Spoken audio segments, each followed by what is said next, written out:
Okay, so this is what's up, right? Here, what's up?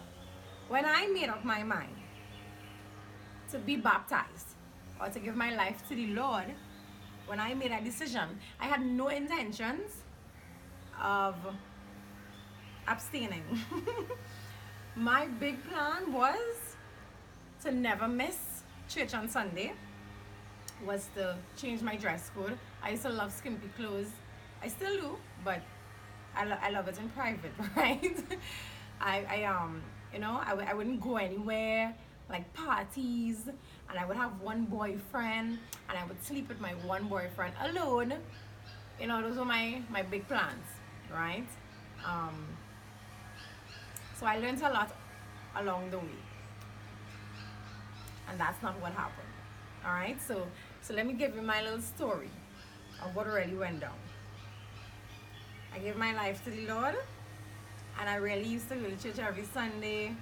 I really had one boyfriend, and I was reading the Bible. I read the Bible every day, and I tried my best to obey it, and it had different topics, different hurdles that I have encountered along the way, and I got over them. But then I reached the hurdle of sex.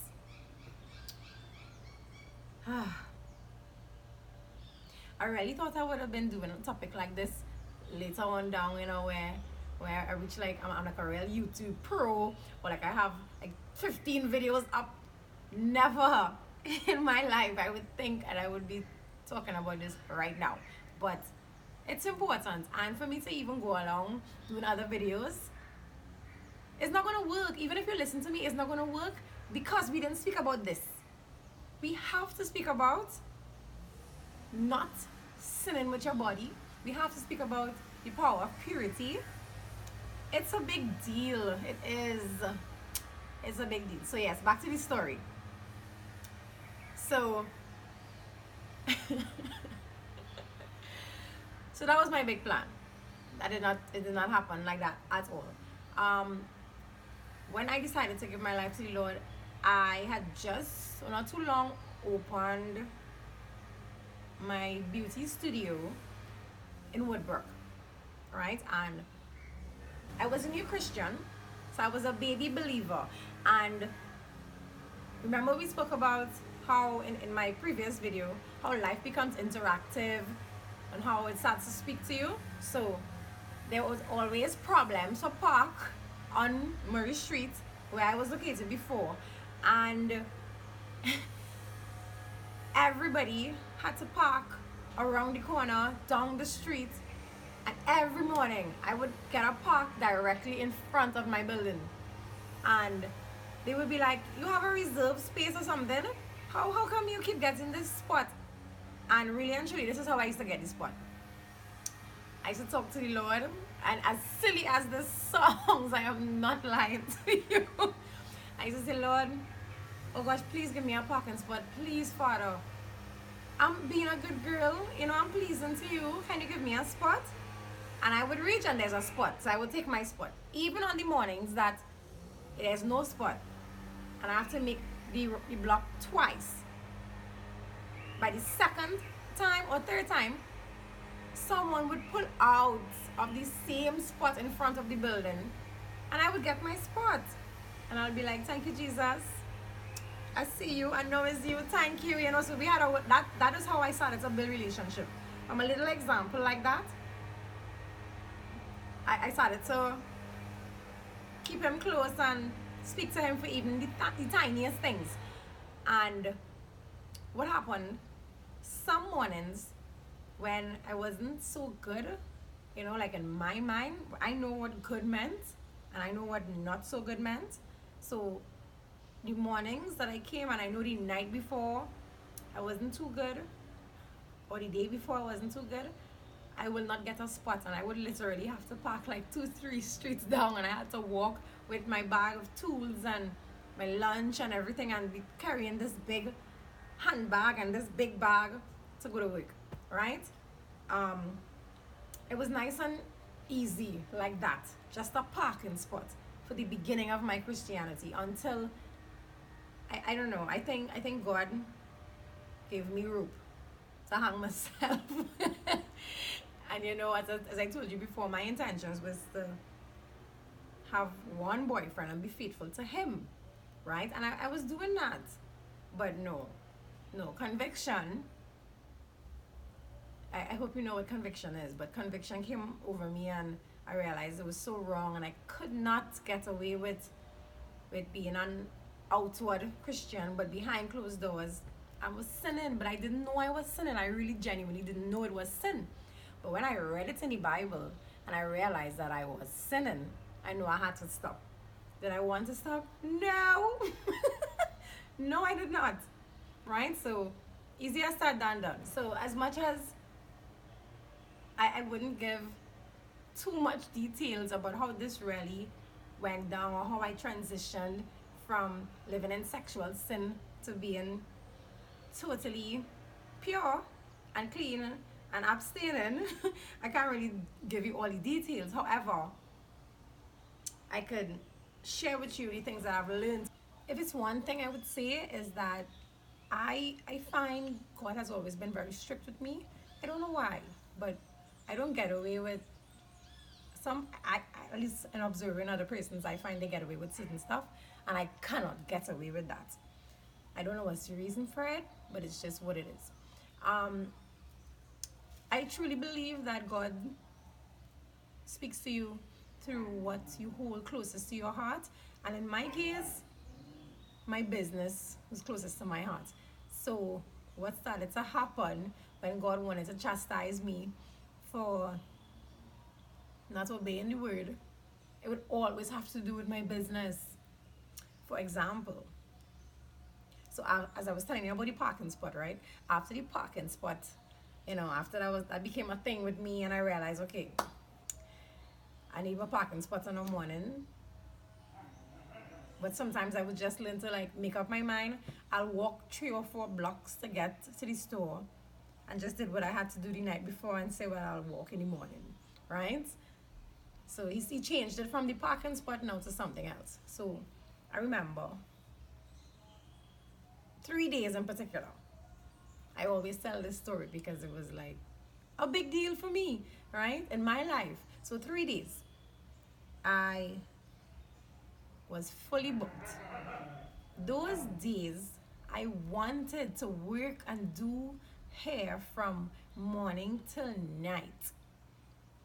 I was about that life, right? And I was fully booked.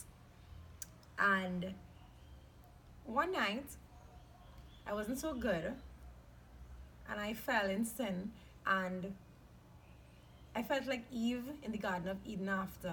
I cried, I begged for forgiveness, I told God, like, I really suck at this Christian thing. I don't even know what I get myself in this for, because I don't know who I was fooling. I'm not good at it, and I poured out my heart, and I just asked for one more chance again to try it, because I wanted to perfect it. Nobody could ever be perfect, but this is what was in my head. I really wanted to perfect this Christianity thing, and everything I do, I try to perfect it. I really believe that if you're doing something, do it to the best of your ability, or just don't even bother. So I really meant that if I was going to be a Christian, let me see what are the requirements. Let me see what I have to do. Let me see what the word says, so I can ace it, That's what I was trying to do. So I begged God for a next chance, because I sucked and I fell and I felt like, oh, right? So he gave me a next chance, and I went to work, and I felt sad, but I got through the day. After work, I said, you know what? I will never sin against God like that again. So I just went up by my boyfriend to spend the night like normal. I went up by my boyfriend to spend the night like normal. And I was going to be a good girl. But I was not good. I was not a good girl. And again, I cried, and I was like, God, you must be fed up with me now, because all I doing is doing wrong things, and then crying and begging for forgiveness and doing wrong things again. I promised I would never do this again. I'm going home. I'm going in my own house now. I'm not going on. I'm not gonna come back by my boyfriend anymore. I'm gonna go home. That was my plan. So I packed my stuff and I was like, listen to me, not me. Not me. I keep setting up God. I don't want to set up God anymore. I want to be truthful and stick to what I say. So I went to work, and after work, I jumped in my car, and I made up my mind to go home at my place. Halfway on the journey to go home to my place, I was like, look, I'm sure I will just watch TV whole night and I will keep myself occupied and I will go and sleep in another room. That was my plan, right? So I made a U-turn and I went back. I went back to my boyfriend's house and I fell again. It was so bad. I felt devastated. I'm laughing now, but I was devastated. I was ready to go back into the world and say, forget that church thing, forget that Christianity thing. I don't want no part of it because that is too hard for me. I'm not going to do it halfway. I was just ready. And I didn't even pray the morning. The morning I woke up after, I did not pray. I was like, nah, I didn't even want to talk to God after I make such a big scene the night before, the day before, and say, I'm sorry, I will never do this and a this and a that. And I come right back and do it again. So, I went to work. And that particular day, yes, I was booked up just like the day before. Yes, and the day before that, I was booked. But today now, and that particular morning, I remember, yes, the 2 days before was booked. But that particular morning, I had 12 customers coming in to me. 7 or 8 of them was a keratin. Mind you, a keratin can range from 1,500 to 2,000 according to the length and thickness of the person's hair. So I had about 7 or 8 keratins and the rest of them was relaxers, back to back. Listen, as I switched off my engine on my vehicle, every single customer messaged me on WhatsApp at the same exact time and canceled.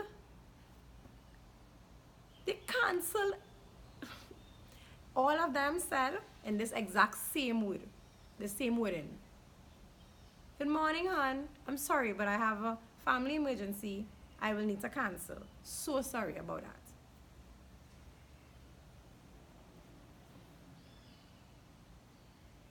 I was like, what? What? Just like that. I have nothing to do. Just like that. It was a Wednesday. I remember it. I had nothing to do. My hands were shaking.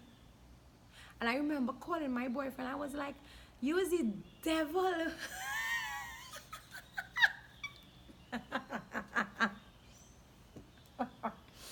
Yes, I was like, you are the devil. I could. I was just like,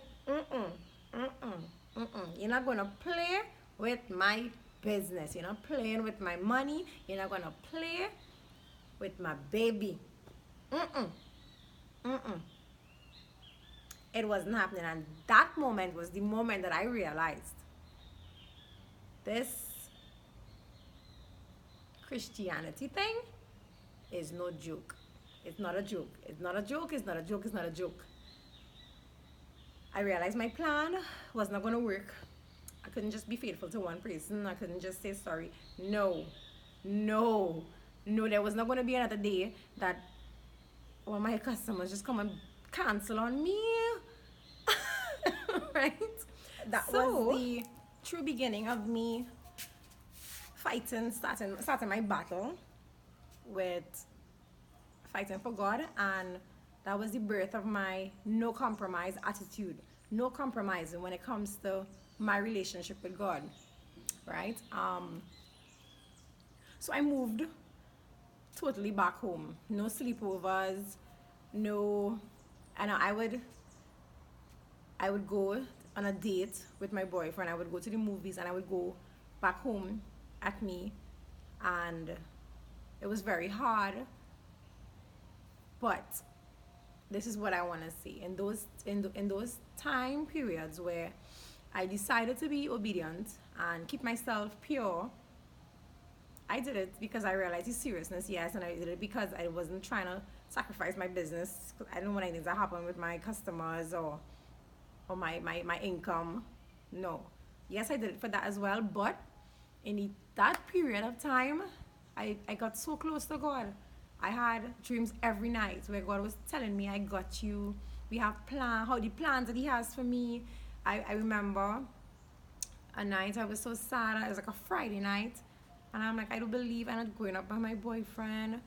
Like, what craziness is this, And I went home and I took a shower and I put on a little makeup and I put on a cute little outfit with my matching socks. And I went on my bed and just spent time with God alone. I sang one or two songs. It wasn't very religious or anything. It was just me lying on the bed and just literally talking to myself, but it wasn't myself. I was just talking to God and telling Him the things that I didn't like in my life, or the things that I'm feeling, my regrets, what to do. And I was getting answers. I really was. Like, it's either I was speaking out loud and answering myself, or I was just thinking. As I thought deeply, the answers came into my spirit. And I really appreciated that time. Not to mention,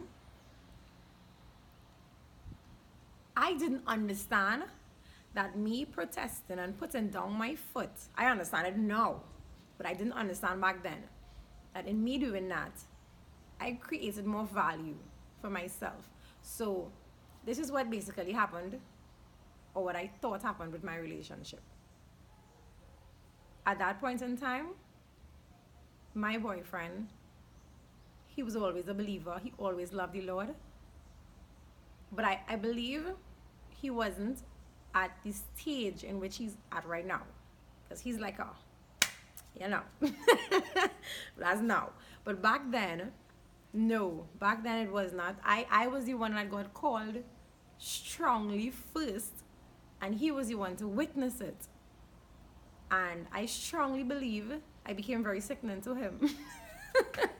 I believe he was like, what is wrong with this girl? Everything became a problem for me because I was so scared that I would tarnish my purity and God would look at me as unworthy. So I really, I was so running down, seeking God's face at that point in time. And I was telling myself, I know he would eventually leave me and he would go on to someone better, or someone who's giving him a more fun time or something like that. That's what I was telling myself. And the reality is, it could happen. That could possibly happen if somebody else tries this, right? But how I started to look at it was, if it is, he leaves me because I want to be pure for God, well then, hurry up and leave, because that means you're not good for me. You want just a piece of me. You don't really want me. And nobody wants to be with someone who just wants you for a good time or just for physical benefits, right? So nobody wants that. So anyways, what me putting on my foot for God did to my relationship was, thank God, this is what happened, and thank God he didn't leave me. But that was God seeing about my affairs in my absence. What happened was, my boyfriend pursued me in a different way now. He realized when he wanted to spend time with me, he would now have to be creative. He would now have to think of something to have fun with me and understand that there are limitations, and at the end of every evening, we go our separate ways because we are in dating mode and we are not in a marriage. So it made the relationship get stronger because where we wouldn't have never ventured before to even uproot in each other, we had to, because we had nothing else to do. You know, the reality is when you're doing fleshly activities, that's all you're basically doing, you know. You go out and then sin. You go to the movies, you come back and sin. You go to a party, and then you sin. Right? I know Jesus died for me, and you have to come real good now. Real good, because the way how Jesus and I good and the way how he loves me, I don't want no regular love. I don't want no mediocre relationship. I want more. Like, I want a whole lot more, because if you can't live up to that, I'm okay with just being with Christ. Like, I really was. I was just cool. I started to actually compare my human relationship with my boyfriend and my relationship with Christ. And if I find I'm not feeling the same way with my human dealings, I would let it be known that I'm not accepting this, I'm not happy. So two things would either happen. He would step up and become closer to the man of God that God had intended for him to be, or he could have just left. Thank God he didn't. He didn't. Right? So that's the relationship aspect of purity. And oh yeah, and yeah, he married me, so clearly it worked out awesome, right? That's that part. You feel so much connected to God. It's like everything is so vivid. You hear the Holy Spirit loud and clear. A lot of things happened to me in this period where I was just living pure in my singleness and being faithful to Christ. I got a lot of visions. I remember a time I was on my bed. I woke up, I was up, you know, I was on my bed looking to now open my eyes, and I couldn't open my eyes. I was just stuck on the bed. And while I was stuck on the bed, a whole lot of messages and stuff came to my ears. Like, I was hearing this, like I was literally hearing it like out loud, right? No, it was no voice of God and no big powerful voice or nothing like that. No. No, it was just like a lot of information being downloaded into me, like about which institution to go by, which bank to go by, who to ask for. And it was real people. Like, I went asking for so, and they existed, right? I got a lot of direction. I got revelations in a big way. And it was everything to me. It was a big deal. Like, I felt as though I had God on speed dial, and I could just pick it up and be like, yo, God, here's what's happening to me. Can you please rectify this? And he'd be like, yeah, you know, you're my girl. And I was cool. I was real loving that. So the relationship with my boyfriend, okay, tick. My connectivity and spirituality, tick. And then things just started to happen in my business now that I couldn't even understand. And it was so unreal. And it was like miracles every single day. Every day I received miracles, like big miracles, not even just small ones, big miracles. And I was like looking forward to the next day. Every day was like a new, it was really a blessing. And I was like, what is this God having stuff for me today? What's gonna happen today? That really was how it was. And maybe that happened to me because I had to come and tell all you about it. Now, I don't know if it's a generalized thing, if everybody goes through that when they stay pure, but I could only tell you from my experience, and I can tell you what the word says. So guys, in going forward with your walk, it is imperative that you do not compromise, that you keep your body clean, because every other sin, even if it's jealousy, if it's murder, if it's theft, those things happen outside the body. Sexual sin is the only sin that sins against your actual physical body. And in our bodies, in our physical bodies, that's where the Holy Spirit lives. Right? So I was taught that, this is our temple, right? This is the temple of where God lives in us. So you don't want to tarnish it. You don't want to do anything that would make him leave. I don't know, but I didn't want. Now, listen, this is about, I know the video was about sex, but how about obscene language? From the time I learned what obscene language did to my physical body and how it cut my spirituality, overnight, I never said a bad word again. That was just it. I didn't have to gradually stop saying a bad word. Listen, from the time they told me, you're going to chase the Holy Spirit in you, I was like, oh really? Oh, okay, no more. That's it. No green verbs for me. Right? You don't want to chase the Holy Spirit from you. You want to keep it close to you, keep all of it, and that also led to me living a healthier lifestyle, like what I eat and how I exercise, because I know who lives in me and I want him to be comfortable. I'm trying to build a mansion to accommodate the Holy Spirit. I don't want to deprive, I don't want to tear down or destroy. And I mean, the word specifically speaks about God destroying anyone who destroys his temple, Like another point about abstaining is men out here don't necessarily want women or want ladies who's willing to give it up. It's not even a thing. Like, we have to get the girls that gives us sex. No, it's just what we do. So they accept because they are men. But men love challenges as well. And let's flip it. Let's flip it around. We may meet a guy and he may be living with his mom. He may be unemployed.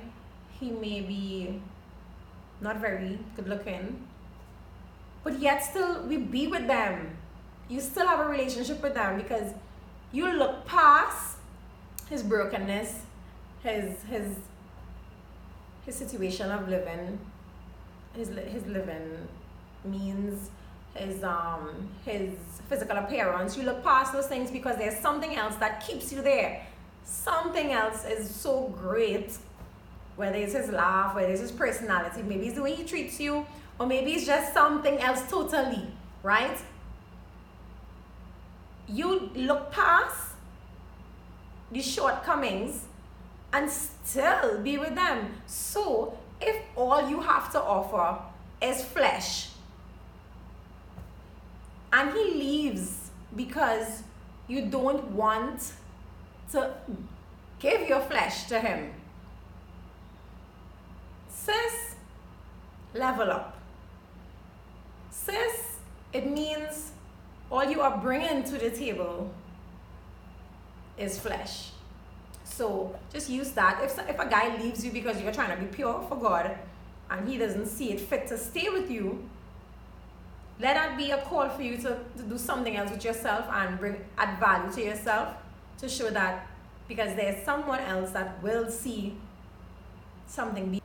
And then there's the other point where if one individual leaves you because you decide you want to be pure for Christ, it's not just because that you don't have value to you and you need to bring more to the table. It can also be that he's flat out saying he can't afford you. He can't step up.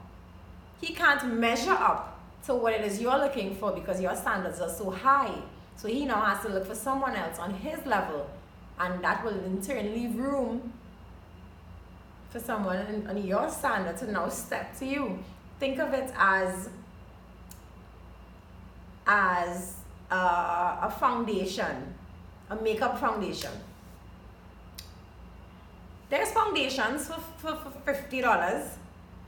Okay, no, there's foundations for $20. And then there's foundations for like $400. Now, there are persons, there are females who will go into a makeup store and say plain flat out, I might reach the $50 for a good foundation, I might pay the $50, but it have no way I am purchasing a foundation for $400. Like, that's not even happening. And that's fine. So they would either purchase the $20 one or continue purchasing the $50 one. But for the person who identifies with the $400 foundation, they understand the quality and they understand the difference between a lower end foundation and a higher end foundation, whether it's for camera quality, whether it's for flashback, whether it's because their skin feels better, whether it's because they're not going to be looking like they're oily after an hour. Whatever the reason is, they know what it is and they see value to it, so they understand. Even if they don't have the money, they're going to work towards getting that foundation because they're not going to play up in any old crappy makeup. Yeah? I hope you'll get this analogy. But yes, I hope you get the point. So it's okay if it is someone don't see your value and they know they can't afford you and they want to go elsewhere. That's fine. Let God work and do his thing and send you a nice, you know. Another thing about trying to cleanse yourself and stay pure is, I believe you get more spiritual breakthrough. So, okay, I believe you get more spiritual breakthrough because it's probably so hard to do. That is what I believe. I believe it's because it's so difficult and you're willing to go to that end to make yourself worthy to God and make your temple so clean that something has to happen. Because when you think about it, when you lie to someone, lying may not be pleasing to you. When you steal from someone, stealing may not be pleasing to you. But when you fornicate, that's pleasing to you temporarily. So when you giving that up, is you really telling yourself no. You're saying, you're denying yourself to do what is right. That calls for something. That's a big deal, you know. And how do we expect to pray? How do we expect to fast? How do we expect to demand certain things from God? You know, we love to treat God as though he is a genie. And how do we expect to really have a tight relationship when we can't even do that for him? When we want to still do what we want and then feel like we are entitled to something else? No. I always say, when you start putting down your foot for God, God puts down his foot for you. Like for real. And we have to make a sacrifice. We have to do something extraordinary, something drastic, you know. And the word of God does clearly state that he will provide a means of escape for you in the midst of temptation. I don't know, I hope this really helps. I hope this does something. I hope my little testimony could be applied in your lives in some personal way. This is not me trying to generalize anything. This is me just telling you how it all went down for me.